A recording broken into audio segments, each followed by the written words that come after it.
શહેર કોંગ્રેસમાં ભંગાણ, કોંગ્રેસના હોદ્દેદારો સહિત 30 લોકો આપ પાર્ટીમાં જોડાયા. શહેર કોંગ્રેસ પ્રમુખના નેતૃત્વથી નારાજ કાર્યકરોએ પાર્ટીથી છેડો ફાડ્યો. કોંગ્રેસ પ્રમુખ વિપુલ ઉધનાવાળાથી કાર્યકરોમાં નારાજગી હતી. અગાઉ વિશાળ રેલીમાં કોંગ્રેસ પ્રમુખની ગેરહાજરી જોવા મળી હતી, જે ગેરહાજરીના કારણે પણ કોંગ્રેસનો આંતરિક વિખવાદ સામે આવ્યો હતો. કોંગ્રેસ પ્રમુખથી નારાજ થઈ કાર્યકરોએ પાર્ટીથી છેડો ફાડ્યો. આપ પાર્ટીના પ્રદેશ મહામંત્રી મનોજ સોરઠિયાની આગેવાનીમાં ખેસ ધારણ કર્યો. કોંગ્રેસના પીઢ અને 30 વર્ષ જૂના કાર્યકરોએ કોંગ્રેસથી મોઢું ફેરવ્યું.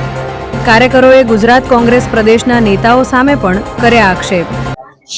સુરત શહેર અને પ્રદેશની અંદર કોંગ્રેસમાં અલગ અલગ પદો ઉપર જવાબદારી નિભાવી ચૂકેલા, સામાજિક સંસ્થાઓમાં પોતાની યોગદાન આપી ચૂકેલા જે સાથીઓ છે, ફિરોઝભાઈ મલેક થી માંડી અને તમામ સાથીઓ આજે આમ આદમી પાર્ટીમાં જોડાયા છે.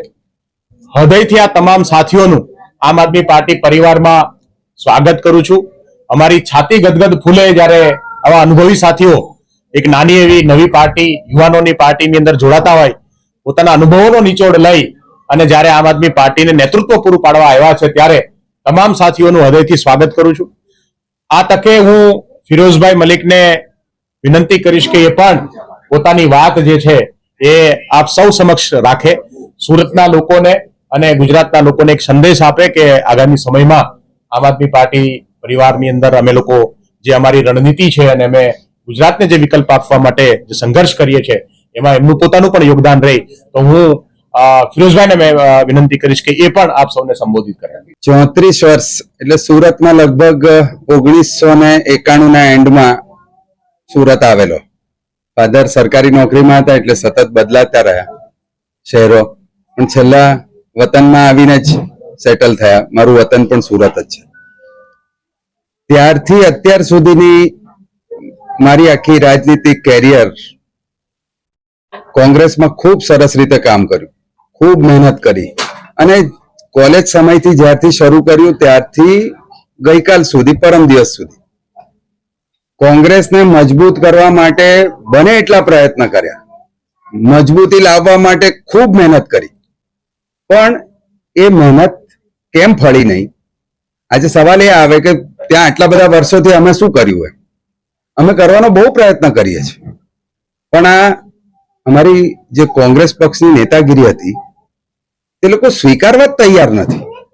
મહેનતુ માણસ હોય એટલે એને કોરાણે મૂકી દેવાનો, કોઈ ગ્રુપનો હોય એટલે બાજુ પર મૂકી દેવાનો, કોઈને ઠેકાણે પાડી દેવાનો, કોઈની ટિકિટ કાપી નાખવાની, કોઈને હોદ્દા પર નહીં આવવા દેવાનું. સતત આ જ કામગીરીમાં બધા રચેલા પછેલા. આમાંથી અમે કોંગ્રેસ રમતા રમતા ક્યારે હું 54 વર્ષનો થઈ ગયો મને ખબર જ ના પડી. ખૂબ મજૂરી કરી, ખૂબ મહેનત કરી. પ્રદેશ સમિતિ તરફથી જે કામગીરી સોંપાઈ, શહેર સમિતિ તરફથી જે કામગીરી સોંપાઈ, એ કામગીરી કરતા કરતા દક્ષિણ ગુજરાત આખું ફરી લીધું છે. કોઈ ગામ બાકી નથી કે જ્યાં જઈને અમે કામગીરી નથી કરી. પણ અલ્ટિમેટ એ ભાવના કેળવવામાં અમે નિષ્ફળ નીવડેલા. ત્યાં અમારી નેતાગીરી એમાં કોઈ સપોર્ટિવ રોલ આપી જ નહીં શકી. સતત નબળા માણસોને નેતૃત્વ આપવું, ભારતીય જનતા પાર્ટી સાથે સંકળાયેલા, ધંધાકીય રીતે સંકળાયેલા, એમની તરફથી નાણાકીય જેમને ફાયદો પહોંચતો હોય એવા જ વ્યક્તિઓ સતત ચૂંટણી લડ્યા, સારા હોદ્દા ઉપર રહ્યા, એટલે અલ્ટિમેટ રિઝલ્ટ નહીં આપી શક્યા. અને ક્યાં સુધી આવું ચાલે? પછી આ છેલ્લા જયારે પ્રમુખનું સંગઠન સૃજનનું આવ્યું, અમને એમ હતું કે રાહુલ ગાંધી એ કોઈક નવી સિસ્ટમ ઊભી કરી કે ભાઈ નીચેથી રજૂઆત થશે તે માણસ પ્રમુખ બનાવશું. સુરત શહેરની અંદર 70% વ્યક્તિઓએ કોઈક એક વ્યક્તિની ભલામણ કરી કે ભાઈ આ માણસ હશે તો બધા સારી રીતે ભેગા થઈને કામ કરશે, બધા જૂથના લોકો પણ ભેગા થઈને કામ કરશે અને સારું પરિણામ મળશે. જેની 10% રજૂઆત હતી તે માણસ પ્રમુખ બની ગયો. એટલે રાહુલ ગાંધીની સિસ્ટમને પણ ખાઈ ગયા છે ગુજરાત પ્રદેશના આગેવાનો. અલ્ટિમેટ કઈ કરવું જ નથી, અને કઈ ન જ કરવું હોય ત્યાં અમે રહીને અમારો બી કોઈ ફાયદો નથી. અમારે તો સતત કામ કરવું છે, અમને કામ મળવું જોઈએ. હું કાયમ ઘણી વખત બધાને કહું છું, આગેવાનોને કહું છું, કાર્યકરોને કહું છું, લોકોને કહું છું કે અમે સ્કિલ્ડ વર્કર છીએ. અમને કામ નહીં મળે તે નહીં ચાલે. સતત કામ જોઈએ અમને લોકોને. અને એમાં ને એમાં અમે પરિવાર તરફ પણ ધ્યાન નથી આપ્યું કે 34 વર્ષ સુધી અમે લોકો પાર્ટી માટે એટલા ખંતથી મહેનત કરી છે. આજે કોઈ માણસ એવું ના કહી શકે આ ગદ્દાર છે, પાર્ટી છોડીને જાય છે. મારા માટે કે અમારા આ સાથીદારો માટે કોઈ કહી શકે એમ નથી.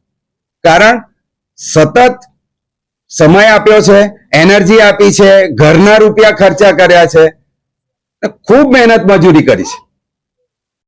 આજે અમને લોકોને એવું થયું કે છેલ્લા 8 મહિનાથી આ પ્રમુખ અમારા જે સુરતના મુકાયા ત્યારથી અત્યાર સુધી કોઈ મેસેજ નહીં, કોઈ જાતના ફોન કોલ્સ નહીં.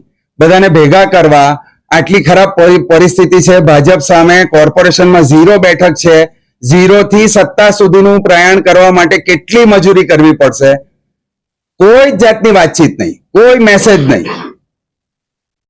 છતાં પણ છેલ્લા જ્યારે પ્રદેશ પ્રમુખ આવ્યા, મારું રાજીનામું મેં આપ્યું, એમને છતાં પણ મેં પ્રયત્ન કર્યા છે રાજીનામા આપ્યા પછી પણ કે તમે કાર્યકરોની વ્યથા, આગેવાનોની વ્યથા સાંભળો, બધાને ભેગા કરો, બધા ભેગા થઈને લડશું તો કઈ પરિણામ આવશે.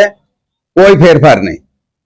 છેલ્લા પછી અમે ડિસિઝન લીધું બધાએ ભેગા થઈને કે આપણી એનર્જી અહીંયા વેસ્ટ થાય છે, એના કરતા આમ આદમી પાર્ટી ખૂબ સારી રીતે પ્રજાનો અવાજ ઉઠાવે છે, રસ્તા ઉપર ઉતરીને પ્રજાના તમામ પ્રકારના પ્રશ્નો બાબતે ધારદાર, એકદમ જોરદાર કાર્યક્રમો કરીને રજૂઆત કરે છે. તો આપણે પણ એમાં જોડાઈને એને વધારે બળ આપવું જોઈએ. એમની ગઈ વખતે 27 સીટ ઉપર ટેલી અટકી હતી, આ વખતે 80 સુધી કેવી રીતે લઈ જવાય તેના માટેના અમારા પ્રયત્ન રહેશે અને એ કરીને બતાવીશું અમે લોકો કે અમારી તાકાત શું છે. ત્યાં નહીં વપરાઈ હતી, અહીંયા એ તાકાત વાપરીને બતાવીશું. ઉત્કર્ષ ગલચર દ્રષ્ટિકોણ, ન્યૂઝ, સુરત.